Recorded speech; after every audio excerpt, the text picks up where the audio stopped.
आज आपल्या दावत ए गॉसिपच्या शो वरती आलेला आहे असा हा नकुल घाणेकर. चिअर्स करून गाणार आहे आम्ही. चिअर्स चलो. चिअर्स. हा बघ, हा असा क्लास आहे. हे तुझे टीचर आहेत, शिकायचंय का ह्यांच्याकडे? आणि मी दुसरीत होतो. मग अभिनयाकडे कसं काय वळलास? आता कथ्थक म्हटलं की अभिनय आलाच. तिसरीत बिसरीत मी 10वीच्या स्टुडंटचे भांगडे वगैरे बसवत होतो, म्हणजे कोळी डान्स वगैरे बसवून टाकला वगैरे, असं चिडवायचे. मग ताथे तेथं ताथे थैयुम तत्ता वगैरे असं चिडवून बोलायचे. घरातलं कोणी नव्हतं, याला चिडवायचं नाही असं त्यांना म्हणणारं कोणी नव्हतं. आणि मी लहान, मी रावण करतोय गेल्या 10-15 वर्ष स्टेजवर एका नृत्य नाटिकेत. हा असा चेहरा असणारा माणूस रावण कसा काय करू शकतो? पण तू बघशील आणि तुला आवडेल, कारण मी महादेव आणि गोरक्षनाथ या दोन्ही भूमिका करत होतो. तर सतत क्लीन शेव रोल करताना स्त्री पात्र पण केलं.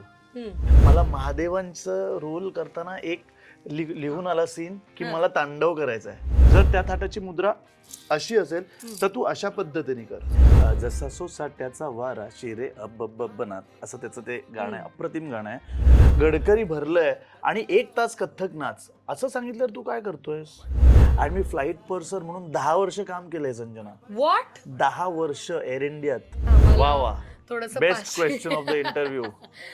आता जो मला चेव येईल. शेवटचा प्रश्न, दावत ए गॉसिपचा आजचा एपिसोड तुला आवडला का? सवाल खूप जास्त आवडला.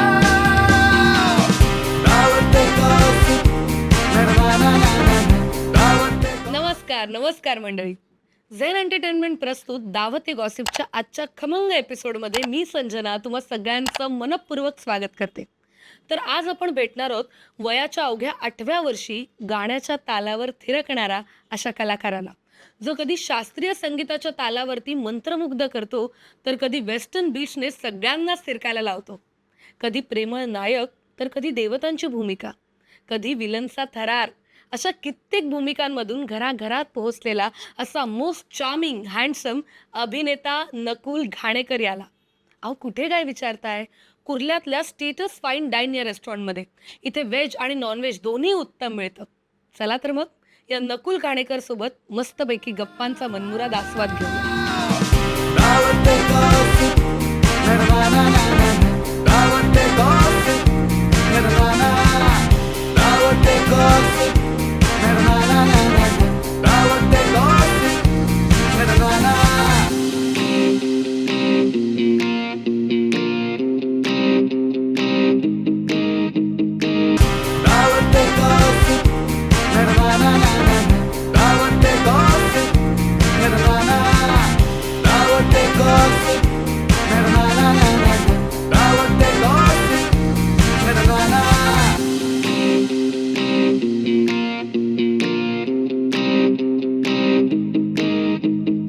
एवढा वेळ कसा मिळतो मला माहिती नाही.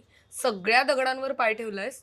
पण एक तुझी अतिशय छान आवड म्हणजे वाचनाची आवड. हो. ह्याच्यासाठी कसा काय वेळ मिळतो? मी ना खूप उशिरा आयुष्यात वाचायला सुरुवात केली. Unfortunately Sanjana, I was not so much into reading. पण बाबा सांगायचे, मला माहिती आहे की बाबा आणि माझी बहीण त्यांना वाचनाची आवड होती. ते सांगायचे, वाच वाच, काय करतोय तू, वेस्टिंग टाइम. पण मला ना एकदा फक्त कधीतरी म्हणजे मी तेव्हा जॉब करत होतो एअर इंडियात, तेव्हा मला पहिल्यांदा कोणीतरी हॅरी पॉटरची कादंबरी हातात आणून दिली. आणि ते वाचनाची तर आवड सोडत, हॅरी पॉटरच्या नावाने पण मला चिड यायची, काय फालतू आहे, मी नाही वाचणार वगैरे. पण फायनली हॅरी पॉटर वाचायला सुरुवात जेव्हा मी केली, आय वॉज फ्लोर्ड. माहितीये, म्हणजे मग त्याच्यानंतर एकामागे एक सगळे हॅरी पॉटरच्या 7 कादंबरी मी पट्टापट वाचल्या. मग त्याच्यानंतर आय वॉज कॉन्स्टंटली रिडिंग. मग मी इंग्लिश खूप वाचायचो. मग सोनियामुळे मी खूप मराठी वाचायला लागलो. मग नाटकात काम केल्यामुळे आणि सिरियलमध्ये काम केल्यामुळे जास्त आपल्याला त्यावेळेला म्हणतात ना की अरे खूप मराठी वाच, नाटकं वाच. मग नाटकं वाचली खूप, कानेटकरांची नाटकं वाचली मी, शिवाजी सावंतांच्या कादंबऱ्या आपल्या सगळ्या त्या फेवरेट्स, ते खूप वाचलं. आता रिसेंटली मी एक दुर्योधन नावाची कादंबरी वाचली. अप्रतिम अप्रतिम. सीता वाचलं आता मी, देवदत्त पटनायकांचं. अरे अप्रतिम अप्रतिम लेजेंडरी पर्सन. महानायक वाचलं. हे खूप मोठ्या लेखकांचं मग मी वाचत गेलो. आणि त्याच्यासाठी माझे जे कथ्थकचे काही स्टुडंट्स आहेत ना, ते प्रत्येक गुरुपौर्णिमेला त्यांना माहिती आहे की मला वाचन आवडतं, त्यामुळे मला एक असं काहीतरी सुंदर आणून देतात. महानायक दिलं, दुर्योधन दिलं, सीता, आता मला काय दिलंय, कृष्णावरचं एक काहीतरी दिलं, मग शिवाजी सावंतांचं दिलं. त्यामुळे मला ह्या सगळ्या अशा सुंदर सुंदर कादंबऱ्या मिळत गेल्या आणि मी वाचत गेलो. सो आता सध्या मी एक जे वाचतो ते इंग्लिश आहे, त्याचं नाव आता मला आठवत नाही, पण ते परत दुर्योधनाच्याच अँगलनी महाभारताकडे पाहतं. So I think reading is, आणि ते हे असं नाही e book B book reading बिडिंग नाही, चुपचाप पुस्तक उघडायचं, मस्त पाय मोकळे करून पुस्तक वाचायचं, असं मला म्हणजे that is what I like, that is my one of my favourite hobbies. पण वाचता वाचता तुझ्या असं लक्षात नाही का आलं की एका महान नाटककाराचं नाटकही तू केलेलं आहेस, म्हणजेच रत्नाकर मतकरी? हो. नाही, आणि ना काय मी म्हणजे काय कमाल एक नाही, दोन नाटकं केलेत. आणि मी तुला सांगू, मला अचानक एक दिवस हर्षदाताईचा फोन आला, हर्षदा बोरकर, आणि मला म्हणाली फोटो पाठव ना तुझे. मी बोललो हो पाठवतो. काय झालं? नाही, राजीव गांधीच्या भूमिकेसाठी ते शोधतायत ऍक्टर. काय, कोण? रत्नाकर मतकरी. बोललो काय, रत्नाकर? असं झालं. माझे फोटो पाठवले आणि त्यांनी तुला भेटायला बोलवलंय. एवढ्या मोठ्या लेखकाला भेटायचं, दिग्दर्शकाला भेटायचं, टेन्शन यार, खूप पूर्वीची गोष्ट. म्हणजे आपण रॉ असतो, घाबरलेलो असतो, पण त्यांनी इतकं कम्फर्टेबल केलं काकांनी. इतके अमेझिंग पर्सन, इन पर्सन ते इतके स्वीट होते. नशीबवान पण पुन्हा एकदा हो, त्यांच्या सानिध्यात तू. 2 मोठी नाटकं यार, आणि त्यांचा सहवास. आणि अरण्यक तर कळस आहे. अरण्यक कळस म्हणजे त्यांचं लेखन इतकं प्रगल्भ आहे, इतकं श्रेष्ठ आहे. म्हणजे मी काय बोलणार त्यांच्या लेखनाबद्दल? मी काही बोलूच नाही, चुपचाप फक्त वाचायचं आणि म्हणजे थक्क व्हायचं. आपण काय बोलणार त्यांच्याबद्दल? इतकं त्यांनी अप्रतिम पद्धतीने आरण्यक लिहिलंय. आणि आरण्यक हे काय माहितीये, महानाट्य हे अख्खं महानाट्य कवितेच्या स्वरूपात आहे. म्हणजे नॉर्मल नाहीये, कविता आहे. म्हणजे प्रत्येक वाक्य हे कवितेसारखं राईम होतं एकमेकांना, म्हणजे असे ते स्टॅन्झाज आहेत. आणि ते अख्खं नाटक असं त्याने कवितेसारखं काय म्हणतो त्याला, पद्य फॉर्मॅटमध्ये आहे. आणि ते इतकं अमेझिंग आहे. आणि त्या नाटकात मी त्याच्यात सुपरस्टार्स बरोबर काम केले. एक तर रत्नाकर मतकरी सर, दिलीप काका, दिलीप प्रभावळकर, रवी पटवर्धन. अरे हे म्हणजे ह्यांच्याबरोबर मी रिहर्सल मी काय ह्यांच्याबरोबर काम करणार यार, ह्यांच्याबरोबर कसं काम करायचं असं होतं. आणि मोठे मोठे सीन्स त्यांच्याबरोबर स्टेज स्पेस शेअर करणं. आणि ते झी मराठीने घेतलं नाटक आणि ते खूप खूप मोठ्या पद्धतीवर लोकांनी पाहिलं, खूप अप्रिशिएट केलं गेलं. त्याचा प्रोमो आला होता, काय प्रोमो होता त्याचा, कमाल, खूप मजा आली. हो. आणि गांधारीच्या भूमिकेत स्वतः मिसेस मतकरी होत्या. अरे सुपर्ब, प्रतिभाताई सुपर्ब. सो ह्या सगळ्यांबरोबर काम करायला मिळणं, ॲज यू सेड, मी लकी आहे, I am the chosen one. म्हणजे सगळं कसं मला हवं तसं होत गेलं आणि मी खूप चांगल्या लोकांच्या सानिध्यात आलो आणि खूप शिकलो. किती भारी आहे यार, खूप भारी आहे नकुल, खरंच खूप भारी आहे. आता सगळे इतकं म्हणजे त्याचं जलस फील, किती व्हरायटी ऑफ एक्सपिरियन्सेस आहेत तुझ्याकडे, याचाच विचार करते मी. कारण गेल्या तासभर आपण इतक्या विविध क्षेत्राबद्दलचे तुझे अनुभव, हो, तुझं एअर इंडिया म्हणजे बघ ना, वेगळंच एक, कुठून तुझं शिक्षण काय, मानलं मी तुला, तू व्हरायटी ऑफ लाईफ जगतोस. बघ ना, म्हणजे आपल्या वाट्याला एका ऍक्टरच्या वाट्याला अमुक भूमिका येतात. सगळ्या भूमिकांमधनं जगून जे काय, हे खूप मला बघ ना, मला फ्लाईट पर्सनची पण भूमिका मिळाली, सायंटिस्टची पण भूमिका मिळाली, कारण मी MSc केलं. डान्सरची भूमिका तर आहेच, ऍक्टरची भूमिका आहेच. काय राहिलंय का, म्हणजे विशलिस्ट आहे जी बाकी आहे? नाही रे, आता जे चाललंय ते फक्त तडीच ने आणि छान मस्त मला त्यात काय म्हणतो प्रोग्रेस मिळू दे, असं मी फक्त देवाकडे आणि गुरूंकडे आणि बाबांकडे आणि आईकडे प्रार्थना करतो. पण गेले कित्येक वर्ष तू शिकवतोयस, म्हणजे साल्सा, कथक, किती वर्ष शिकवतोयस बरं? आता मी साल्सा गेली 20 वर्ष शिकवतोय आणि कथ्थक 15 वर्ष शिकवतोय. आणि मी साल्सा ऑल ओव्हर इंडिया अनेक फेस्टिवल्स मध्ये जाऊन पण शिकवतो. आता व्हिएतनाम मध्ये गेलो होतो, मग त्याच्या आधी बँगलोर, दिल्ली, आग्रा असे अनेक ठिकाणी आमचे फेस्टिवल्स होत असतात. सो तिथे पण जाऊन मी शिकवलंय. म्हणजे साधारण 20 वर्ष आपण पकडू की 20 वर्ष तू नवीन नवीन मुलांना शिकवतोयस आणि मुळात त्यांच्याकडूनही शिकतोयस, हेही महत्वाचं. मग मला सांग, इतक्या मुलांना तू हँडल करतोयस, एखादा आठवणीतला स्मरणातला एखादा प्रसंग विद्यार्थ्यांच्या बाबतीतला कोणता असेल विसरूच शकत नाहीस, किंवा एखादा गमतीशीर प्रसंग? असे खूप आहेत प्रसंग, असे खूप आहेत. पण बरेच मुलांना आश्चर्यचकित करतात आपल्याला. हो, मला एक शेअर करायला आवडेल की एक कीर्ती पांचाल नाव हे मी इझिली घेऊ शकतो. माझा साल्साचा स्टुडंट आहे. तो माझ्याकडे साल्सा शिकायला आला आणि त्याच्या एक वर्षभराने साल्सा शिकत होता आणि एक वर्षभराने त्याची वाईफ पण शिकत होती. आणि ती मला येऊन भेटली आणि ती म्हणाली की थँक्स सर, आपके वजह से इनकी सिगरेट पीना कम हो गई, अभी बंद भी हो गई. वाव. तो बोलो मेरे वजह से नहीं, वो अभी क्लास के बारे में ही सोचते हैं, ये स्टेप कैसे करें, चल प्रैक्टिस करते हैं. तो घर पे हम साल्सा प्रैक्टिस करते हैं और इनको याद ही नहीं रहता, नाउ ही डजंट स्मोक. ही खूप सुंदर गोष्ट आहे मला. आणि माझ्याकडे एक विद्यार्थिनी आहे जयश्री सराफ नावाची, जिला वर्टिगो होता. तर तिला डॉक्टरनी सांगितलं की वर्टिगोसाठी तू साल्सा शिक, म्हणजे तुला टर्न्सची सवय होईल आणि तुझं वर्टिगो जाईल. आणि लकीली तिला असं सांगितलं, ती माझ्या क्लासला आली. ती आता गेली 15 वर्ष माझी विद्यार्थिनी आणि ती आता माझ्या डान्स स्कूलमध्ये शिकवते सुद्धा. 15 पेक्षाही जास्त ती शिकवते सुद्धा. आणि आता वर्टिगो काय, तिला वर्टिगोचा व्ही पण आठवत नाहीये. म्हणजे सिव्हिअर वर्टिगो पेशंट आणि साल्सा शिकत असल्यामुळे ती शी इज ऑल क्लिअर. इच्छाशक्ती किती प्रभावी असते. कमाल कमाल कमाल. आणि बघ ना, एवढ्या या नृत्यशैली आहेत ज्यांनी फक्त आपले आयुष्य समृद्ध होणार आहे. हो खरंच. आणि तुला माहितीये का, असं पण आहे लोकांचं एक गैरसमज आहे साल्सा बचाटाबद्दल. लोकांना काय वाटतं माहितीये, साल्सा बचाटा म्हणजे खूप अवघड आणि बॉलिवूड वगैरे सोपं, वेस्टर्न हिपहॉप हे करू शकतो, साल्सा बचाटा नाही, असं नाहीये.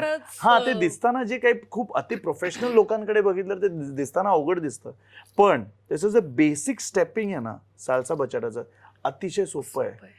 अतिशय सोपं आहे. म्हणजे आपल्या रील्सचे जे हुक स्टेप्स असतात ना त्याच्यापेक्षाही सोपं आहे. पण हे लोकांना माहिती नाही. तुम्हाला ह्या इंटरव्ह्यूच्या माध्यमातून सांगायला आवडेल, कारण आणि बरेचदा नॉलेज नसतं ना, माहित नसतं की काय आहे साल्सा बचाटा. नावानेच घाबरतात, किंवा बचाटा या नावानेच लोकांना असं वाटतं अरे म्हणजे हा खूप क्लोज डान्स आहे, अरे बापरे म्हणजे खूप अनकम्फर्टेबल आहे, हे नको करूया.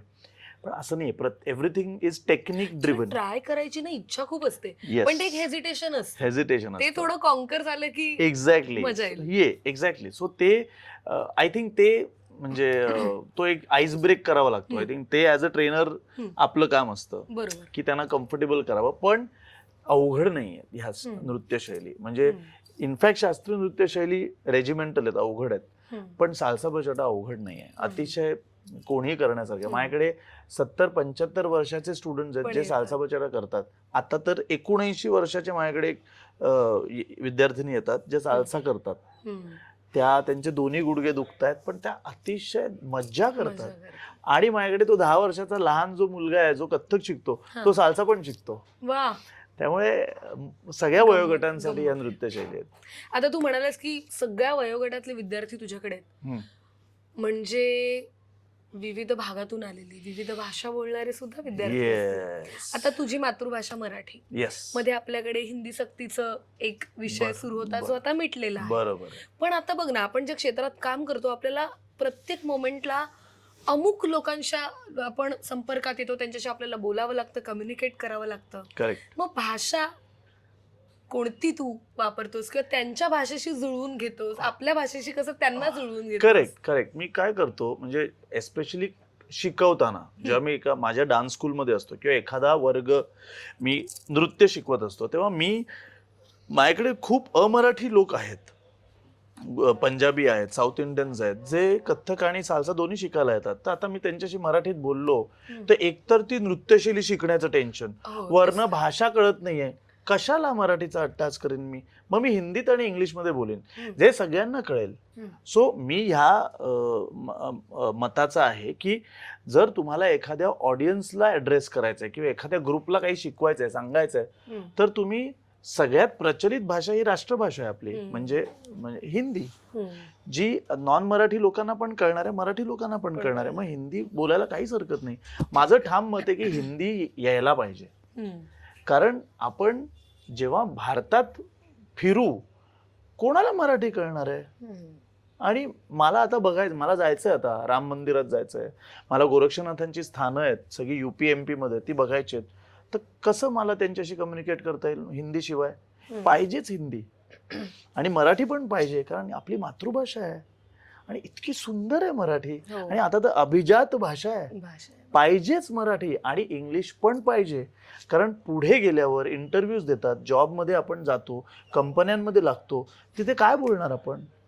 We have to. आणि सगळे क्लायंट्स US असतात, सगळे इंटरव्ह्यू घेणारे किंवा त्यांचं मेन बिझनेस US UK वरनं येतो. इंग्लिश यायलाच पाहिजे, तिन्ही भाषा यायला पाहिजेत. आणि उगाच हे नको ते नको असं नाही, यायला मराठी तर यायलाच पाहिजे, पण हिंदी आणि इंग्लिश पण यायला पाहिजे. मराठी घरात बोलावी, बाहेर हिंदी इंग्लिश बोलावी, की जेणेकरून आपल्याला बाहेरच्यांशी कम्युनिकेट करता येईल, आपल्याला जे सांगायचं ते पोचवता येईल.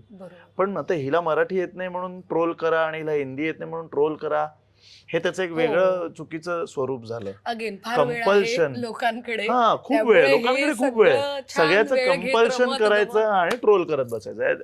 आपल्याकडे एवढा वेळ नाही, आपल्याला काम करायचंय. तुला आता जायचंय, क्लास घ्यायचाय हा इंटरव्ह्यू करून. एक्झॅक्टली. बऱ्याचदा ना पालक मुलांचं ऐकून येतात आणि म्हणतात की आम्हाला ना असं बॉलिवूड स्टाईल काहीतरी शिकायचं, किंवा आम्हाला थोडंसं best question of the interview. पाश्चिमात्य आता जो मला चेव येईल. ओके, नाही पण मग हे होतंय कारण आपली जी संस्कृती, कला आणि वगैरे वगैरे त्याच्यावर ओव्हर पॉवर करणारी पाश्चिमात्य संस्कृती, आणि मग आता सगळे हेच करतायत. आपणही यात, आपण जर काही वेगळं केलं तर आपण ऑडमॅन आउट ठरू. त्यामुळे आपणही या स्पर्धेत आणि या रांगेतलं एक असलं पाहिजे. Go with the flow. ह्याच्यामध्ये आपले पण बरोबर आणि आपली संस्कृती मुळात ते नाही खूप अडॉप्ट केलंच पाहिजे. पण मग काय, मग याच्यावर तुझा अनुभव काय? कसं आहे, म्हणजे आता मी तुला उदाहरण देतो, हे माझ्या मेसेज चॅट बॉक्स मध्ये आहे, म्हणजे मी तुला हे दाखवू शकतो, मी खरं बोलतोय. आत्ता परवा मला एका माझ्या मित्राचा मेसेज आला की अरे तुझ्याकडे 11-12 वर्षाच्या मुलींसाठी क्लासेस आहेत का? तर मी बोललो हा, मला, आणि तो मला 15-20 वर्ष ओळखतो, तो माझे सगळे इंस्टाग्राम बघतोय, सिरियल्स बघतोय, मी डान्स करतोय, सगळं बघतोय. तर अचानक आहेत का क्लासेस? बोललो अरे ऑफकोर्स आहेत, काय विचारतोयस तू, कथ्थक शिकवतो मी, घाल तिला कथ्थकच्या क्लासला. तर मला म्हणाले अरे no, I am looking for diploma. Diploma? एक मिनिट, कसला डिप्लोमा? कथ्थक विशारद हे डिप्लोमाच्या वर आहे. तू गांधर्व महाविद्यालयाची तिला विशारदची डिग्री जर मिळाली तर डिप्लोमाच्या वर आहे, ते ग्रॅज्युएशन मानतात त्याला.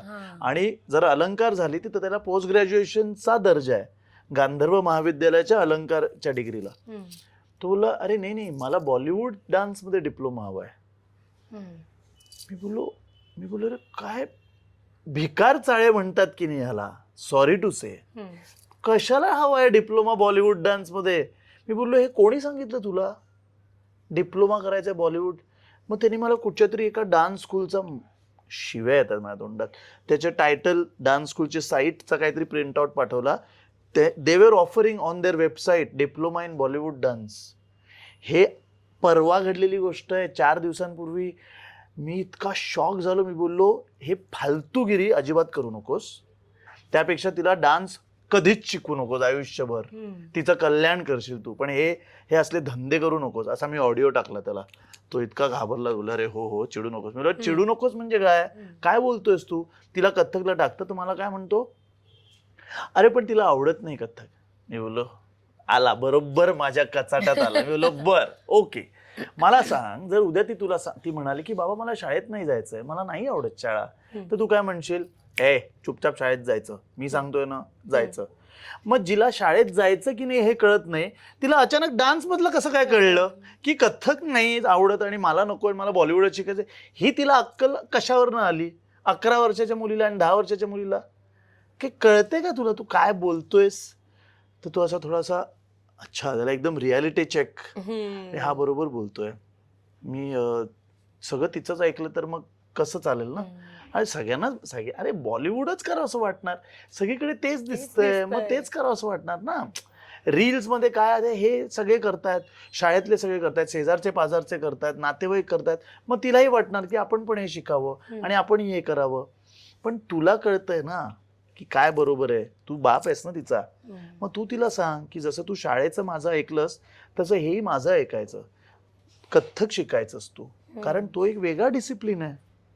शाळेत तू काहीतरी वेगळं, इथे पण तुझी पर्सनॅलिटी डेव्हलप होणार आहे, हे त्याला तिला सांगता आलं नाही. आणि असे 3 वर्षाच्या मुलींचे पण पेरेंट्स माझ्याकडे येतात. नाही काय तुम्ही जरा तिला इन्सल्टिंग बोललात म्हणून ती आता क्लासला नाही आहे. सॉरी, 3 वर्षाच्या मुलीला कसलं इन्सल्टिंग? बरं 3 नव्हती, चल 6 वर्षाची होती. 3 वर्षाचा मी एक वेगळा किस्सा आहे माझ्याकडे. 6 वर्षाची होती. अरे 6 वर्षाची मुली, तू रियाज का नाही केलास, नीट पाय कर असं म्हटलं तर तिला इन्सल्टिंग वाटलं.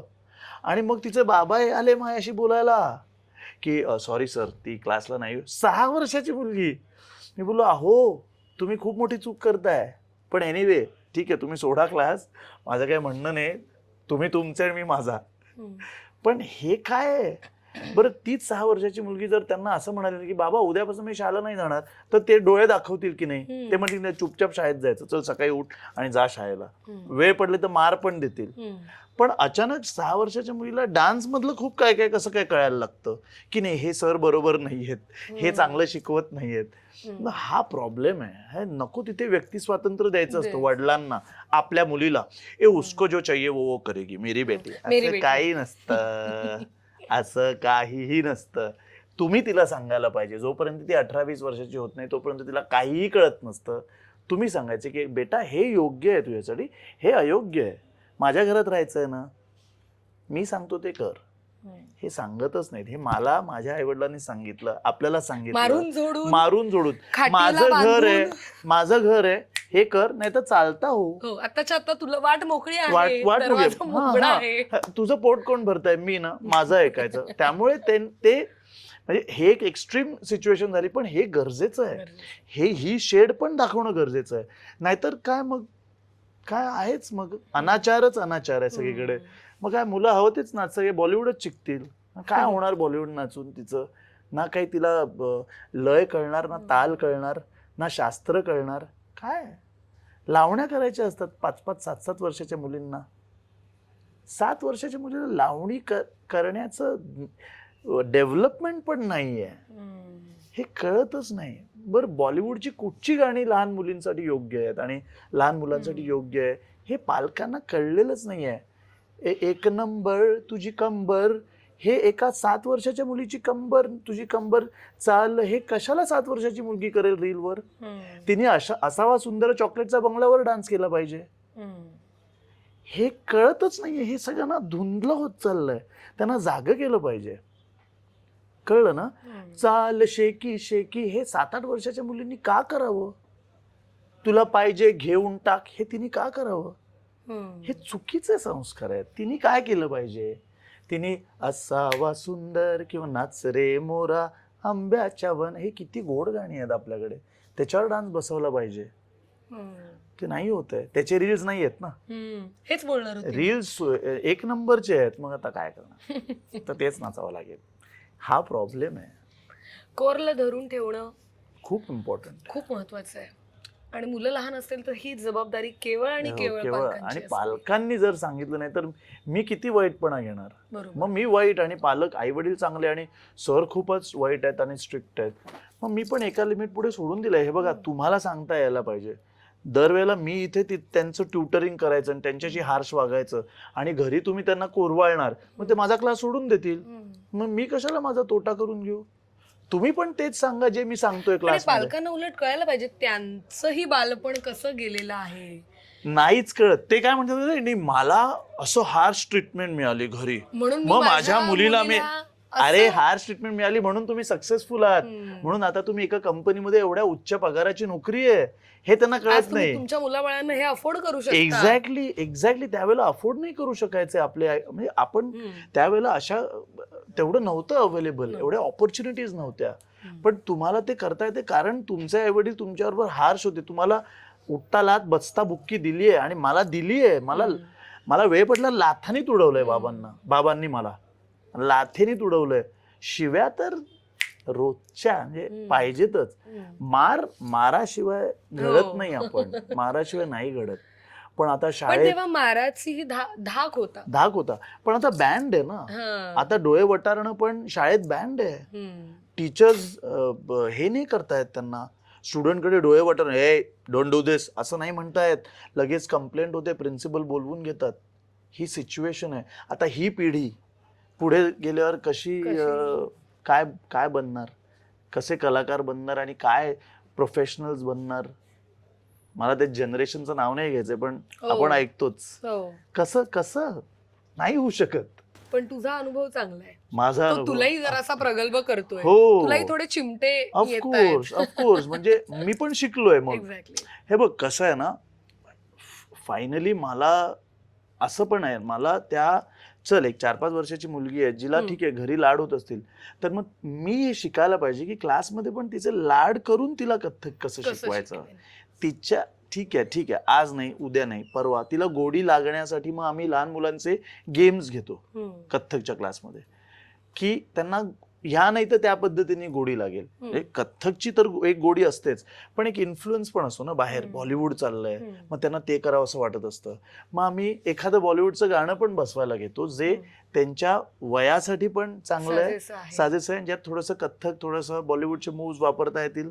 मग असं लहान मुलांना एक वेगळ्या पद्धतीने पण कथ्थक दाखवलं पाहिजे असं. अगदीच. आपली जीवनशैली खूप बदलली, वे ऑफ लिव्हिंग बदललंय, आपलं कन्झम्पशन बदललंय आणि परिणामी जो निसर्गाचा ऱ्हास होतोय तेही खूप बदलत चाललंय. आपण प्रदूषित हवा इनहेल करतोय. आता काहीच हेल्दी वाटत नाहीये आणि त्याच्यात सगळे हेल्दी आणि ह्याच्यात सगळं ऑर्गॅनिक आणि असं सगळं. आपण हा निसर्ग नाही जपला, हे आहे ऑलरेडी आपल्याकडे सगळं ऑर्गॅनिक.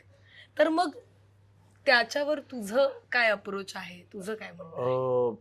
म्हणजे आता गणपती येत आहेत राईट, सो म्हणजे शाडूच्या मातीचा गणपती हे आम्ही सुरू केलं, किंवा थर्मोकॉलची मोठ्या आरास हे बाद आहे माझ्या घरी. आणि रिसायकलिंग ऑफ आरास करतो आम्ही, म्हणजे त्याच आरासीला वेगळ्या पद्धतीने पुढच्या वर्षी डेकोरेट करायचं, मग वेगळं लाइटिंग लावायचं किंवा असं. अशा पद्धतीने आपण जितकं रिसायकलिंग करू तितकं मला असं वाटतं महत्वाचं आहे. आणि ना मी कधीच म्हणजे मला गेले 5-10 वर्षात आठवत नाहीये की मी एक म्हणजे रिसीट किंवा एखादा तुकडा पण असा कधी टाकलाय. ते सगळं बॅगेत जमा करतो पूर्ण दिवस. केळ्याची सालं पण बॅगेत जमा करतो. जर वेस्ट बिन वगैरे नाही मिळालं तर घरी टाकायचं. बघ ना, ही शाळेपासूनची ही सवय आहे. बॅगेतच एक आपला डस्टबिन असतो, पिशवी असते. नाही ते महत्वाचं आहे. आणि आता ट्रॅव्हल केल्यामुळे ना, all over the world travel केल्यामुळे मला ह्याची जाण आहे की काय प्रिझर्वेशन ऑफ रिसोर्सेस आहे माहिती आहे सगळीकडे. काय प्रिझर्व केलं जातं, सगळे हॅबिटॅट्स खूप वेगळ्या. ऑफकोर्स त्यांच्याकडे तो निधी आहे, आपल्याकडे तेवढा निधी इतके वर्ष नव्हता, मे बी आता येईल, पण ते खूप वेगळ्या पद्धतीने प्रिझर्व करतायत त्यांचे नॅचरल हॅबिटॅट्स. आता मी येऊरच्या जंगलाजवळ राहतो ठाण्यामध्ये, तर मला दिसतंय ना ते टेकडी जी आहे ना, ते सगळ्या झोपड्या अशा आत खातायत, they are eating the jungles. बरोबर आहे ना. सो ह्या पार्श्वभूमीवर आपण खूप काहीतरी फार कमी गोष्टी करू शकतो. प्लास्टिकचा वापर न करून काय करता येईल की जे रिसायकल होतं किंवा जे जमिनीत ॲसिम्युलेट होतं ते राहत नाही. प्लास्टिक हे राहतं अनेक वर्ष, ते डिसइंटिग्रेट होत नाही. पण जर प्लांट बेस्ड काही गोष्टींचा वापर करून, आता मी अख्खं एक लाइटिंगची आरास बघितली गणपतीसाठी, जे बांबूच्या पानांपासून बनवली आहे, किंवा जी असंच कुठच्या तरी झाडाच्या फळापासून बनवली आहे. सो ते जितका जास्तीत जास्त तशा गोष्टींचा आपण वापर करू, आय थिंक पर्यावरणाला आपण एक आपण डॉट होत, हो. त्या डॉटचा जितकं आपण कॉन्ट्रीब्युट करू शकू तितकं महत्वाचं आहे ते. आणि पाण्याचा वापर आपण खूप करतो. म्हणजे मी कधीच मी होळी खेळणं बंद केलंय हो हो ह्या भीतीने की अरे आपण किती पाणी वाया घालवतोय माहितीये संजना. म्हणजे होळी खेळणं म्हणजे फक्त असं घेतो आणि आईला लावतो गुलाल बस आणि कोण मित्रमैत्रिणी बस. पूर्वी आम्ही हौदात बिवदात नाचायचो, ते गुलाल बिलाल रंग टाकून ऑइल पेंट टाकून त्याच्यात एकमेकांना लोळवून कशी असायची. पण आता you know what does the earth demand, आपल्याला माहिती आहे आता पाण्याची किती टंचाई आहे सगळीकडे. नाही, पण रिसोर्सेस आर होळीचंच नाही, पण पाण्याचा वापरच मुळात कसा करायचा ही लोकांना माहिती. नाही. सर्रास नळ ओपन हो, ठेवून हो, जाणे हो. संताप होतो, माझा होतो हो प्रचंड. हो. आणि नाही, मी एवढूसं विसरले. पाणी असेल तर मी विसरलो काय फेकून देतात पाणी. हो एवढूसं पाणी असेल ते ते कशाला प्यायचं, फेकून देतात आणि नवीन exactly, भरतात. नवीन भरतात. अरे ते पी. हे नाही, हे हो. माहित नाही मला. म्हणजे हे हे फार म्हणजे माझा जीव वरखाली होतो आणि लोक असं म्हणजे मला कळत नाही हा काय अप्रोच आहे. नाही. की ती मोफत मिळालेली गोष्ट आहे म्हणून इतकं ते Exactly, granted घेतलंय की exactly. काय पण ते हा डेंजर झोन मध्ये होता. आणि आपण तीच already. पाण्याची बाटली तुम्हाला विकत घ्यायची झाल्यास तुम्ही 10 ते 20 रुपये खर्च करता आणि पण विकत घेतलेली बाटली थोडी वेगळी ट्रीट केली जाते हा त्या बाटलीला. बघ ना हो. किती फरक आहे. हो पण ना कॅन्सर प्लास्टिक मध्ये खूप कार्सिनोजेन्स आहेत. सो प्लास्टिक हे आपण अनेकदा, म्हणजे मला हे सांगायला आवडेल आपल्या ऑडियन्सला की अजूनही प्लास्टिक मायक्रोवेव्ह मध्ये वापरलं जातं. आणि असं प्लास्टिक मार्केटमध्ये मिळतं ज्याच्यावर लिहिलं असतं मायक्रोवेवेबल प्लास्टिक.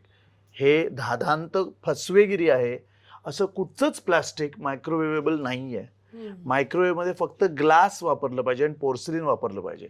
माझी सख्खी बहीण स्टॅनफोर्ड कॅन्सर युनिव्हर्सिटीमध्ये नोकरी करते, फ्रीमॉन्टमध्ये. ती US बेस्ड आहे, आता ती US मध्येच आहे अनेक वर्ष. तर तिने मला हे सांगितलंय की कुठचाही प्लास्टिकचा प्रोडक्ट जर हीटमध्ये कॉन्टॅक्टमध्ये आला तर त्याच्यातनं कार्सिनोजेन्स बाहेर पडतात. आणि त्याच्यात आपण आता जेवण गरम करतोय रोज आपल्या घरी. माझ्याही घरी होत होतं आता 10 वर्षापर्यंत. ते पूर्ण प्लास्टिक काढून टाकलंय मी. घरात माझ्या प्लास्टिकच नाहीये. बापरे. कारण म्हणजे आणि माझी आई कॅन्सर पेशंट आहे. हो तिला ब्लड कॅन्सर डिटेक्ट झाला होता 2009 मध्ये. तो अर्ली स्टेजमध्ये डिटेक्ट झाला म्हणून आता आम्हाला at least she is out of danger. आम्हाला 3 महिन्यातनं एकदा जावं लागतं टाटा हॉस्पिटलमध्ये. पण हे सगळं आपणच पूर्वी केलेले जे आपले लाईफस्टाईल मधले जे चुकीचे डिसिजन्स आहेत की प्लास्टिक वापरणं, आपण जे बाहेरचं जे खातो कलर घातलेले बरंचसं फास्ट फूड किंवा कोल्ड्रिंक्स, हे package food is most carcinogenic म्हणजे कॅन्सर जनरेटिंग. हे आपण इझिली पितो यार. इझिली माझे मित्र थम्सअप पितात. पण हे अवेअरनेसच नाही आहे आणि हे खूप इम्पॉर्टंट आहे माहिती असणं. आणि मग उद्या जाऊन एखादी गोष्ट उद्भवली की काय आयुष्यभर कसलं व्यसन नव्हतं आणि आपल्याला हे झालं. किती सर्रास दारू पण नाही प्यायचा तो, हो. सिगरेट पण नाही ओढायचा हो. आपण. बघ त्याला असं नाही. ते फक्त तेवढंच नाही, सो मेनी थिंग्स जे आपण गृहीत धरल्यात. खरं. आणि मला असं वाटतं की लकीली म्हणजे शिक्षणाचा खूप महत्वाचा मुद्दा आहे ह्याच्यात की आपण जर ते म्हणजे मी बायोकेमिस्ट्री शिकलोय, बायोमॅक्रोमॉलिक्यूल शिकल्यामुळे मला ते काय केमिकल्स आहेत, त्यांनी ते कसं घातक आहेत ह्याची थोडीशी बॅकग्राऊंड मला माहिती आहे, मला कल्पना आहे. पण हे बऱ्याच लोकांना माहित नाहीये आणि हे सगळं पर्यावरणाचाच भाग आहे. स्वतःला जर तुम्ही वाचवलं ह्या सगळ्या हार्मफुल केमिकल्स मधनं तर आपण पण पर्यावरणच होत ना एकमेकांचं. So we have to take care of each other. या खूप महत्वाच्या गोष्टी आहेत. खरं. पण मुंबईत तू राहतोस तर मुंबई तुझ्यासाठी काय आहे? मुंबई हा खूप माझ्या जिव्हाळ्याचा विषय आहे, अतिशय जवळचा विषय आहे. म्हणजे मी born in Mumbai, brought up in Thane असं आहे मी. आणि माझे आई बाबा मूळ मुंबईचे. म्हणजे आई माझी शिवाजी पार्कची आणि बाबा दादर टीटीचे. त्यामुळे असं दादर. आणि दादरला मी प्रत्येक वेकेशन मध्ये आजीआजोबांकडे राहायला दादर टीटी खोदादात सर्कल आणि शिवाजी पार्कला मामा म्हणजे माझा आजोळ. सो इतकं हे सगळे एरियाज माझ्या आवडीचे, जवळचे, हार्डकोर. आणि आमच्या घरी 10 दिवसाचा गणपती असायचा आजीआजोबांकडे, 10 दिवसांचा गणपती. आणि दादर टीटीला 10व्या दिवशी आमचं विसर्जन चालत चौपाटीवर करायचं. 10 दिवसांची छोटीशी मूर्त होती घाणेकरांची. मग घरी यायचं आणि मग बॅल्कनी मधनं सगळे चौपाटीला दादर चौपाटीला जाणारे आणि गिरगाव चौपाटीला जाणारे सगळे गणपती मोठे बघायचे. असा कार्यक्रम होता 10व्या दिवशीचा. One of the most nostalgic moments of my life. आजी आजोबांचं घर आणि 10व्या दिवशीचं ते गणपती पाहणं. आणि मला असं वाटतं की ते जे स्पिरिट आहे ना मुंबईचं, ते त्या गणपतीमध्ये, त्या होळीमध्ये, त्या दहीहंडीमध्ये, त्या सगळ्या एकत्र येण्यात ते स्पिरिट आहे मुंबईचं. म्हणजे आज मी जर गाडी पार्क करताना समजा माझ्या गाडीच्या मागे एक टू व्हीलर असेल आणि समोरचा ऑटोवाला जर मी दादा टू व्हीलर निकालना ना, तो लगेच बाहेर पडतो, टू व्हीलर काढतो, हा नो प्रॉब्लेम, हा लगाव मदत करतो. मुंबईच्या बाहेर आय डोंट थिंक कुठचंही असं शहर आहे जिथे इतकं हेल्पफुल, इतके पटकन येऊन मदत करणारे लोक मिळतील. मला असं वाटतं की ही स्पेशालिटी आहे मुंबईची. म्हणजे आहे, फास्ट आहे life. Mumbai is very ruthless, costly आहे, कमर्शियल आहे, आपण सगळे त्याच्यात आहोत, बरोबर आहे. पण that is because Mumbai is Mumbai ना. म्हणजे everyone wants to come here and make a career, बरोबर आहे ना. आणि म्हणून ते होणारच आहे. म्हणजे हे महागाई वगैरे हे सगळे it's a part of it, पण ते स्पिरिट आहे ते फक्त मुंबईमध्ये आहे. ते मला जगाच्या पाठीवर कुठे नाही शहरात नाही, ते फक्त मुंबईत आहे. तेच, तू जगाच्या पाठीवर फिरून आलाय. हो, म्हणून मला माहिती आहे की ती कॉन्फिडेंटली बोलू शकतो. ती एक जवळीक आहे ना, ती नाहीये ती कुठे दुसरीकडे, म्हणजे कुठच्याच दुसऱ्या शहरात नाही. म्हणून मुंबई इज स्पेशल. तू पण मुंबईचीच आहेस ना. प्रभादेवी आणि अजून जास्त कोर मुंबईची. एक्झॅक्टली. आणि दोघेही रुईयाचे होत आपण. म्हणजे हॅलो. पण मला तुझ्याशी इतक्या सगळ्या विषयांवर गप्पा मारून इतकी मजा येते. तुझे अनुभव मला खरंच, आता एक नट म्हणून तुला आम्ही पाहतो, पण तोच नट काय अनुभवात न जातोय नाही माहिती. आणि प्रेक्षकांना जाणून कायम घ्यायचं असतं, कारण त्यांनाही प्रेरणा हवी असते, आत्मविश्वास हवा असतो आणि आदर्श हवा असतो. येस. तर मला ह्या सगळ्या गप्पा मारून तुझ्याशी छान वाटलेलं. मलाही खूप मजा आली. आपल्याकडे अजून काही गमतीशीर असे सेगमेंट आहेत, आणि आता आपण त्या सेगमेंट कडे वळूया. डन. तर आपल्या दावते गॉसिपच्या पहिल्या सेगमेंट कडे वळणार आहोत, ज्या सेगमेंटचं नाव आहे झुकेगा नहीं साला. अरे बापरे, इंटरेस्टिंग सेगमेंट आहे. ओके. मी तुला सांगते की आता तू मला इतका सगळा प्रवास उलगडून सांगितलास. ह्या प्रवासात असे अनेक प्रसंग आले असतील ज्यात तुला आव्हानांना सामोरं जावं लागलं असेल, आणि तेव्हा बऱ्याचदा तुला असं वाटलं असेल की आता पुढे मी कसं करणार आहे याच्यावरती मात. पण त्याच्यावर तू मात केलीस आणि त्यातनं तू तरुण पुढे आलास. अशी झुकेगा नाही साला मोमेंट तुझी कोणती आहे? वाव, झुकेगा नहीं साला मोमेंट. कसं असतं, आपलं एक असं जे एक एज असतं जेव्हा ना आपण आपलं बाबांशी खूप भांडण असतं.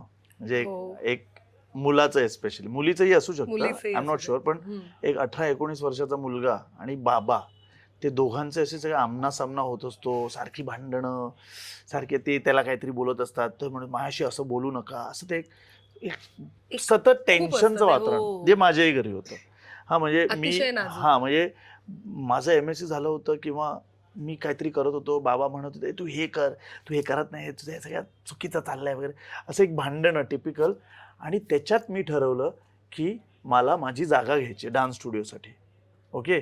आणि बाबा त्याच्यासाठी मला प्रोत्साहन देणं बाबा बोलले नाही, तू हे काही करायचं नाहीयेस, कारण जर तू EMI भरला नाहीस आणि जर बँकवाले माझ्याकडे आले तर मी तुला तुरुंगात पाठवेन वगैरे, असे डायलॉग झाले ना आमचे. मी तुला पोलिसांकडे देईन, अजिबात जागा घ्यायची नाही, तुझ्याकडे पैसे आहेत का, काय जागा घेतो, अशा पद्धतीचा. मी बोललो बाबा मी करीन मॅनेज, फक्त तुम्ही पॉझिटिव्हली मला फक्त सपोर्ट करा. पण बाबा was on a different trip. May be त्यांना असं, ठीक आहे, त्यांना असं वाटत असेल की नाही अजून आम्ही तयार नाहीये. ओके.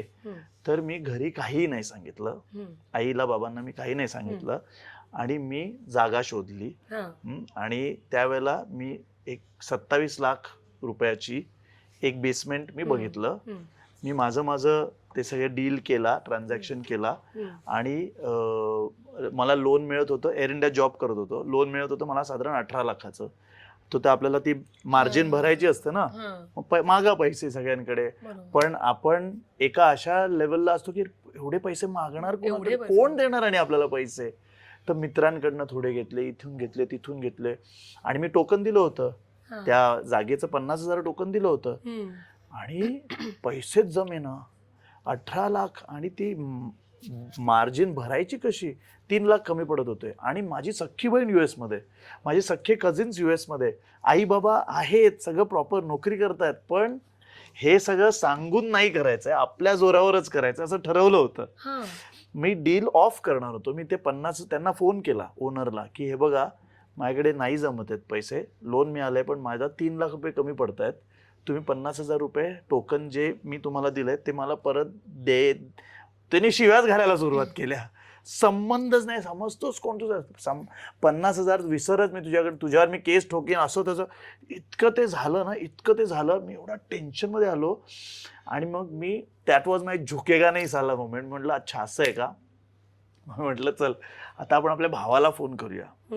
आणि जे कधीच आपण नाही केलं की आपल्या फॅमिलीमध्ये पैसे मागणं, त्याचं एक वेगळं टेन्शन येतं. आईबा म्हणतील तू त्याला पैसे का मागितले, कळलं ना ते दडपण. म्हणजे मला असं धगधग होत होतं. आणि मग मी माझ्या भावाला फोन केला आणि त्याला म्हटलं की अरे 3 लाख कमी पडतायत. आणि मी माझ्या मारुती 800 मध्ये बसलो होतो, कारण हे कुणासमोर बोलणार, कारण घरी कुणाला माहिती नाही, लपून करतोय. आणि तो म्हणाला अरे 3 लाख ना, ICICI मध्ये अकाउंट आहे का तुझं. मी बोललो नाही. ओपन कर, 3 दिवसात ट्रान्सफर करतो. बापरे. आणि मला आता शहारा आला आणि मी ढसा रडायला लागलो. आणि मी लगेच ते आमच्या ओनरला फोन केला की सॉरी होतंय, 3 लाख बनतायत, मी घेतोय जागा, काही तुमचं टोकन मी घेत नाहीये, काही चिडू नका. आणि मग फायनली मी जागा घेतली. आणि मग जागेत माझ्या बाबांना घेऊन आलो त्या पूजेसाठी, सत्यनारायणचे पूजेसाठी. त्यांच्यासमोर पण झुकेगा नाही साला मोमेंटच होती, कारण त्यांची आणि माझी फुल टशन. ते म्हणाले मी नाही येणार, काय हे काय तू कुणाला विचारून घेतलं, जाम चिडले माझ्यावर. पण मग मी त्यांना शांत केलं. म्हटलं बाबा एव्हरीथिंग इज इन कंट्रोल, विश्वास ठेवा, सगळं नीट होईल, या तुम्ही. मग ते पूजेला आले, मग हळूहळू गोष्टी. So it was a very, for me it was one of my स्वप्न पूर्ती होणं या इतकी सुंदर भावना दुसरी कोणतीही नाही. खूप छान वाटलं मला हे ऐकून. खूप छान. काय सुंदर. तू काय कशा त्या इमोशन्स मधनं गेला असशील ते मिळाल्यावर. आणि आज तू या सगळ्या जुगाडातनं आज यू स्टँडिंग स्ट्रॉंग. आणि असे काही विद्यार्थी तू घडवतो देखील आहेस. तर अशी होती आपल्या नकुल घाणेकरची झुकेगा नाही साला मोमेंट. यानंतर आता आपण वळणार आहोत आपल्या पुढच्या गमतीशीर सेगमेंटकडे, ज्या सेगमेंटचं नाव आहे सेलिब्रिटी डिश. तर ह्या सेगमेंटमध्ये ना नकुल, मी तुला काही तुझ्या जवळच्या माणसांची नावं सांगेन. आणि आता हे जे तू विविध पदार्थ पाहतोयस याच्या वेगवेगळ्या चवी होत्या, तशा माणसांच्याही स्वभावांचे वेगवेगळे कांगोरे असतात. तर तुला त्या अमुक माणसांना अमुक पदार्थांशी जोडायचंय. तर तुला लक्षात आलाय हा सेगमेंट. तर पहिलं नाव तुझ्यासाठी क्रांती रेडकर. कोणत्या बरं पदार्थासारखी आहे. सुचलंय पण हे नाही बोलू शकत, असा एक भाव आहे. शिव्या घालायला फोन करून. नाही पण panipuri not bad, Kranti not bad, panipuri. Okay, का असं विचारलं तर एका वाक्यात. तिचा स्वभाव असा एकदम असा म्हणजे कॉमेडी, कधी सिरियस, कधी छान गप्पा, अतिशय आमची मैत्री. आंबट गोड मैत्री जुनी असल्यामुळे आम्ही म्हणजे एक we cherish each others friendship. So एक गोडवा आहे. आम्ही एकत्र एक डान्स रियालिटी शो केलाय नच बलिये नावाचा. सो खूप धमाल केली आहे, कॉलेजमध्ये एकत्र परफॉर्म केलाय. सो अशी, त्यामुळे पाणीपुरी. क्रांतीताई पाणीपुरी. फोन करणार. पुढचं नाव Kedar Shinde. Full course menu. 4 course menu जो असतो ना, 4 कोर्स म्हणजे he is a director, he is a writer, सगळा चौफेर विचार. आणि त्यांच्याबरोबर मी माझी पहिली मोठी सिरियल केली. So it was a 4 course menu for me.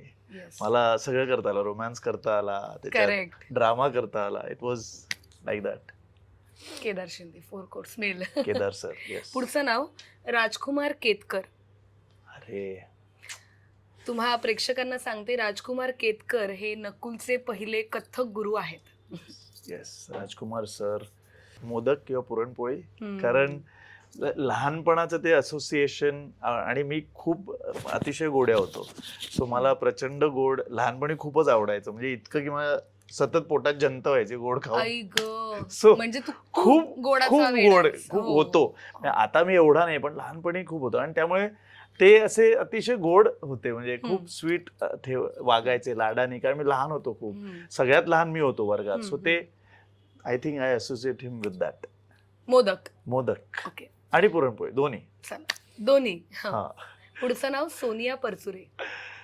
माहिती होतं. सोनिया ताई म्हणजे हे आम्ही पाठवणार हा ताई. येस येस येस, प्लीज पाठव. मला असं वाटतं की दूध, कारण म्हणजे आपल्याला दूध हे आईकडून येतं की नाही, म्हणजे त्यामुळे नृत्यात काय आणि ओव्हरऑल आयुष्यात ना तिने म्हणजे ती सगळ्यात तिच्या विद्यार्थ्यांना आईसारखं जपते, म्हणजे तशा पद्धतीचं पेरेंटिंग ती करते. म्हणजे ती नृत्य तर शिकवतेच, पण कसं चांगलं वागायचं एकमेकांशी ह्याचं पण ती शिकवते, काय बरोबर, काय योग्य, काय अयोग्य. सो तुझं पोषक आहार आपल्याला दुधातनं मिळतो, जे सगळं मिळतं आपल्याला, सगळे विटॅमिन्स मिळतात, मिनरल्स मिळतात, प्रोटीन्स मिळतात, तसा तो पोषक आहार आहे. त्यामुळे तिचा प्रेझेन्स मला दुधासारखा वाटतो. बापरे.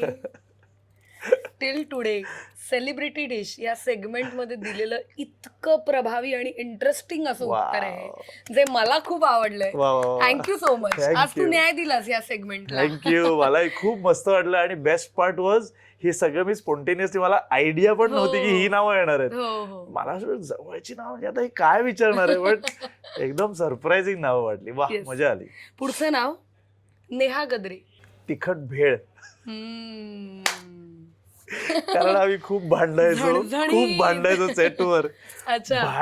भांड सेटवर. टॉम अँड जेरी आहात. हा, म्हणजे ते सो ते म्हणजे, आणि अगेन गुड फ्रेंडशिप, भांडाभांड. सो तिखटपणा एक जो भेळेत असतो ना, तिखट झणझणीत भेळ, खावंसही वाटतं. एक्झॅक्टली. आणि आम्ही दोघंही 12th बॉर्न आहोत, आम्ही दोघेही डावरे आहोत. सो आम्ही खूप सिमिलर होतो ते, म्हणजे आहोत. आणि ऑफकोर्स नाव वी आर इन टच, पण ती आता कॅनडामध्ये आहे. हा, तर पण भांडणं भरपूर. सो ते एक मजेशीर. So I think tikhat bhel is a good idea. Correct. पुढचं नाव रत्नाकर मतकरी. अरे वा. साजूक तूप असं म्हणायला आवडेल मला, कारण म्हणजे मतकरी सर आणि म्हणजे खूप अतिशय तुपासारखं असं, म्हणजे काय म्हणतो, त्यांचं जे लिखाण आहे किंवा त्यांचं जे दिग्दर्शन आहे ते इतकं फ्री फ्लोईंग होतं, इतकं प्युअर होतं. आणि आपण तूप हे अतिशय कसं समजतो ना, आपण ते पूजेत सुद्धा तूप वापरलं जातं. तर ते संस्कार आहेत त्यांचे, म्हणजे त्यांचे जे शब्द आहेत किंवा त्यांचं, मी आरण्यक नाटकाचे जे मी मेमरीज पण मला आठवल्या ना, की असा शहारा येतो अंगावर. सो मला असं वाटतं की तूप ही साजूक तूप. मोदकावरही असं पडून. हा, बघ ना, म्हणजे तो एक डिरेक्टर्स टच. सो तुपाचा जो टच असतो तो डिरेक्टर्स टच सगळ्या जेवणात आपल्याला लागतो. पुरणपोळीवर पण तूप लागतं, वरण भातावर लागतं. सो ती आय थिंक साजूक तूप मे बी द राईट. सगळीकडे ते लागतं आणि त्याने चव अजून उत्तमच अजून. आणि पौष्टिक पण आहे. म्हणजे आपल्याला रोज डॉक्टर आता म्हणतात, आपण काय काय रील्स म्हणतो, 2 चमचे तूप रोज खा वगैरे. So it's important. एक्झॅक्टली. पुढचं नाव जयेश शेवाळकर. आई शपथ. वा. नॉस्टॅल्जिया खूप जास्त. जयेश खूप म्हणजे खूप जवळचा मित्र आहे. आणि जयेश, मला असं वाटतं की त्या सिरियल मध्ये ना, म्हणजे खूप आहे काय बोलण्याचं, सगळ्यात मोठा सेगमेंट होईल त्याच्यावर. पण त्याला पदार्थाचं काय, पदार्थाबद्दल जर बोललो तर chicken triple Schezwan rice. Chicken triple Schezwan rice with gravy, with ते वरचे नूडल्स, विथ चिकन पीसेस, मग ते थोडंसं राईस पण असतं, ऑमलेट एक वर. जयेशची कंपनी ही इतकी होलसम आहे, म्हणजे म्हणजे त्याला सगळं आवडतं, त्याला सगळ्या प्रकारची धमाल करायला आवडते, म्हणजे. आणि तो ते सगळं इतकं इझिली करतो.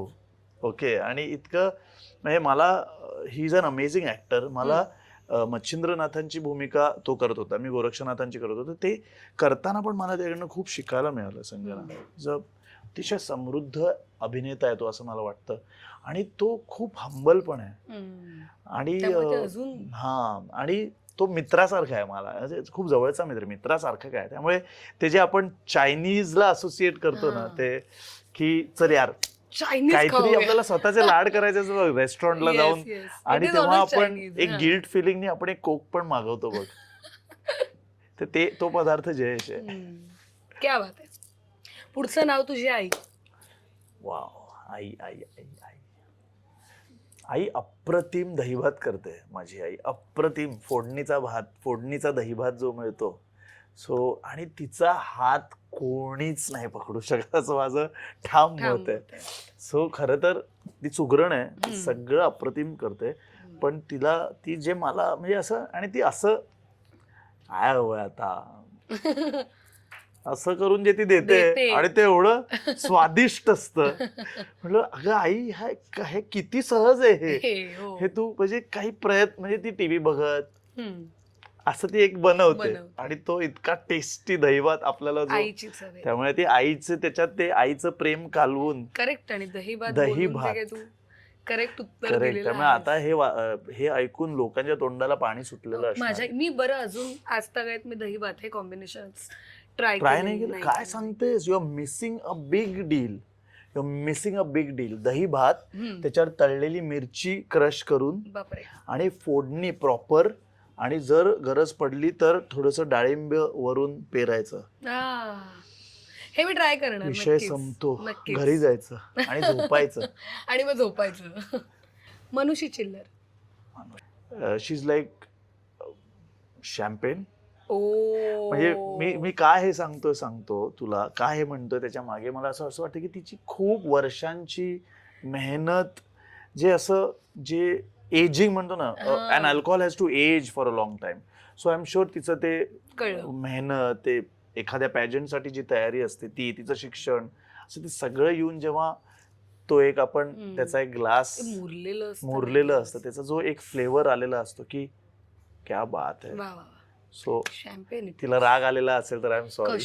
अरे काय ते मैं शॅम्पेन हूँ असं जर तिने मला विचारलं. नाही, but on a lighter note, मनुष्य, ऑन अ लाइटर नोट. क्या बात आहे. मजा आली मला या सेगमेंटला. येस. सेलिब्रिटी डिश हा सेगमेंट आता संपन्न झालेला आहे, आणि इतकी सुंदर उत्तरं नकुलने दिलीत. मला मजा आली. मलाही खूप मजा आली. तर आता आपण वळणार आहोत आपल्या पुढच्या गमतीशीर सेगमेंटकडे, ज्याचं नाव आहे के रायता फैल गया. बापरे. तुला दोन ऑप्शन देणार, त्यातला तुला एक निवडायचा. अरे बाप. Now let's see what happens. Okay, चलो रेडी. हा. अजूनही चांदराता आहे की गाथा नवनाथांची. आता काय, आता बोला. आणि आम्हाला एक हवंय, म्हणजे एकच पाहिजे. ओके, गाथा नवनाथांची. येस. मुंबई की पुणे? मुंबई. सवालच येत नाही. मुंबई की जग म्हटल्यावरही मुंबई. आणि जर पुणे असेल तर नक्कीच मुंबई. आता तुला काही ट्रोलिंगला सामोरं जावं लागणार आहे. पुणेकर असे कमेंट सेक्शन मध्ये दिसणार आहेत आता आम्हाला. मी त्यांना एक प्रॉपर DM 1-to-1 करतो. डीएम में मिलो असं सांगितलं. कथक की सालसा बचाटा? खूप अवघड आहे. मला आता रिसेंटली गुरुपौर्णिमेत माझ्या स्टुडंट्सनी पण हाच रॅपिड फायर ठेवला होता. त्याच्यात हेच मला विचारलं होतं. मी त्यांना बोललो अशक्य आहे उत्तर देणं. मला खरं म्हणजे आई किंवा बाबा असं कसं आपण एकमेकांना आपण नाही, म्हणजे किंवा आपली जर 2 मुलं असतील तर आई बाबांना विचारलं कोण आवडतं, तर ते असं नाही सांगू शकत. म्हणून अशक्य आहे मला सांगणं. पण मला हे माहिती आहे की कथ्थकचा बेस असल्यामुळे मी सालसा बचाटा चांगलं शिकू शकलो. शास्त्रीय नर्तनाचा बेस असल्यामुळे सो डेफिनेटली झुकतं माप कथ्थककडे. पण असं निवडणं म्हणजे शक्य नाही. डान्स की ऍक्टिंग?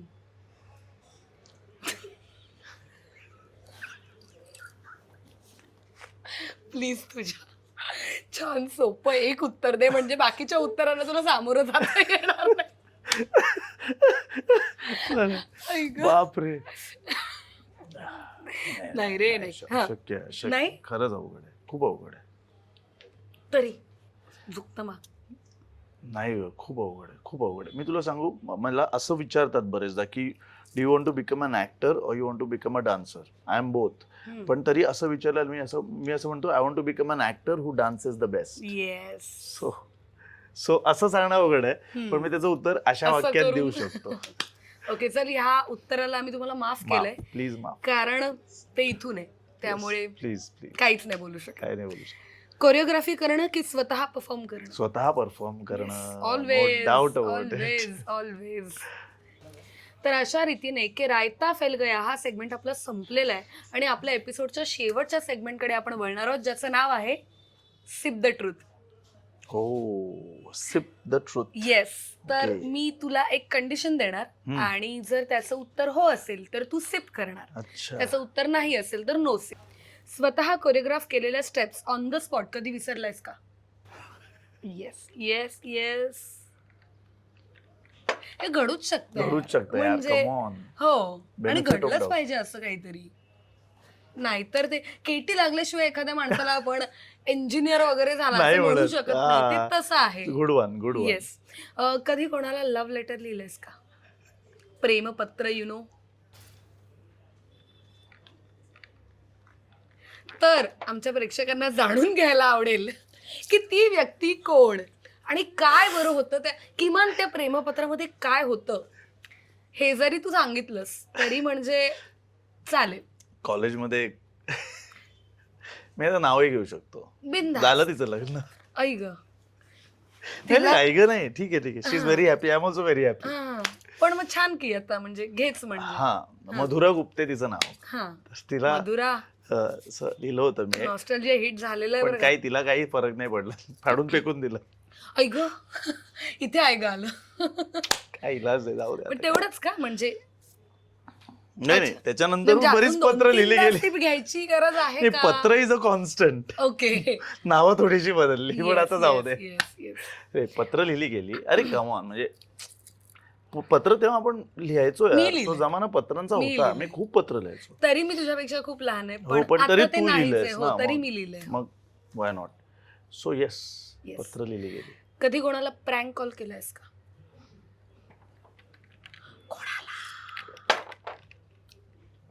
मी 2 वेळा प्रँक कॉल केलाय आणि एकदा मी माझ्या बहिणीबरोबर बसून सचिन तेंडुलकरांना केलाय आणि त्यांनी उचलला. हो, लँडलाईन होती तेव्हा त्यांच्याकडे आणि त्यांनीच उचलला. आणि एक प्रँक कॉल मी माझ्या टीचरना केलाय, ज्यांच्यावर मला क्रश होता शाळेत. क्रश होता आणि काय बोललास? Belinda madam. काही बोललो नाही, थरथर कापलून ठेवून दिला फोन. बेलिंडा. बेलिंडा, त्या ख्रिश्चन होत्या. Belinda Belinda D'Souza. D'Souza. Belinda D'Souza. आणि माझा खूप मोठा क्रश होता त्यांच्यावर, क्या बात. 8वीत वगैरे. I high. नंबर घेऊन, नाही नंबर तेव्हा डिरेक्टरी मध्ये शोधून वगैरे.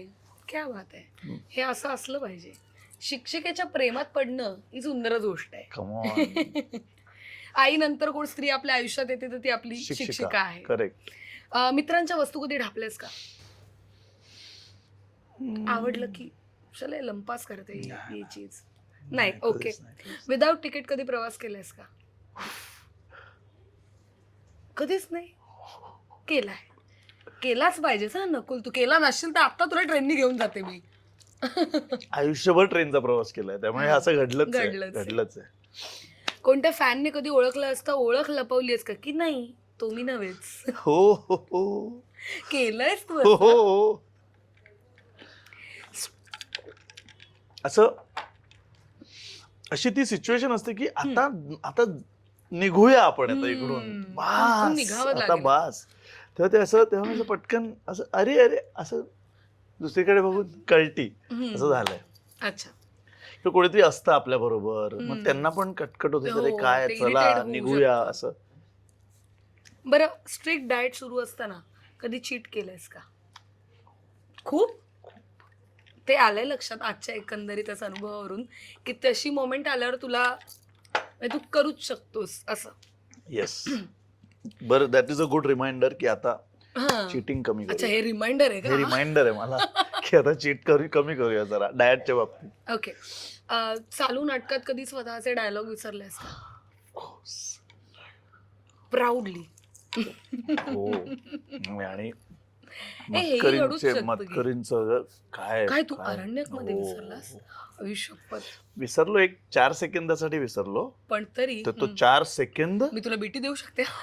तो 4 सेकंद म्हणजे अंगावर चार आले असतील युग. तुझ्या, हो. आणि मग एकदम ते आता? आठवतं पटकन हा. असं झालंय. पण 4 काही सेकंदाचा कारणही pause, नसतं ते काही कारण विसरायचं. नसतं. असं काहीच कारण अचानक नसतं. अचानक ब्लँक होतो कधी कधी आपण. तेव्हा मी झालो एकदा तो एक हॉरिबल क्षण. मोमेंट असं ब्लँक होणं. आणि मग आपण विंगेत फक्त चेहरा लपवून फिरायचो. हो, की आपल्याला आता कोणी स्पॉट करू नये आणि हो, आणि वगैरे मग वगैरे. अशा वेळेला करेक्ट आपले सगळे नाटकातले ते मित्रमैत्रिणी, करेक्ट ए आज नकुलचं वाक्य आहे, हे राहील असं सगळ्यांना अनाउन्स. ए कुठचं रे ते वाक्य, तुझं तू कुठचं विसरलास? अरे अरे, शेवटचा प्रश्न. हम्म. दावते गॉसिपचा आजचा एपिसोड तुला आवडला का? सवाल खूप जास्त आवडला. क्या बात आहे, आणि क्या मी बात. असं कधीच पॉडकास्ट किंवा इंटरव्ह्यू नाही केला ज्याच्यात पेट पूजा हा, कधीच हो, नाही. पहिल्यांदा? हो, मग तू कमाल. पुन्हा पुन्हा यावंस हो, इकडे. हे कॉन्सेप्ट कमाल तुझे आहे. नवीन प्रयोग किंवा तुझे नवीन कामं घेऊन Yes. तू आमच्याकडे यावंस. येस, आय रिअली अशी आमची होप इच्छा की असं काहीतरी लवकरच होईल. नक्कीच. पण आमच्याकडे बरेच गेस्ट येतात हा, आणि तू आज आलायस तर तुझा एक वेगळा अनुभव, तुझा पर्स्पेक्टिव्ह माणसांकडे, कलेकडे, एकंदरीतच बघण्याचा दृष्टिकोन खूप प्रगल्भ आहे, समृद्ध आहे. थँक्यू. त्यामुळे तू आम्हाला असं वाईब दिलीयस आम्हाला, ती आम्ही सुद्धा रिसीव्ह करतोय. येस, खूप छान वाटलं तू इथे Thank you. आलास, आमच्याशी एवढ्या गप्पा मारल्यास. मला पण. आमच्या प्रेक्षकांना सुद्धा तुझ्याबाबत नवीन नवीन गोष्टी कळणार आहेत. येस, त्यामुळे माझ्या सगळ्या प्रेक्षकांना मी सांगेन, आजचा हा एपिसोड नकुल घाणेकर सोबतचा आवर्जून पहा. कसा वाटतो हे आम्हाला कमेंट्समधून कळवा. त्याचबरोबर आमचं इंस्टाग्रामवर पेज आहे ज्याचं नाव आहे झेन एंटरटेनमेंट, त्याला मात्र फॉलो करायला अजिबात विसरायचं नाही. त्याचबरोबर यूट्यूबवर सुद्धा झेन एंटरटेनमेंटला सबस्क्राईब करायला विसरू नका.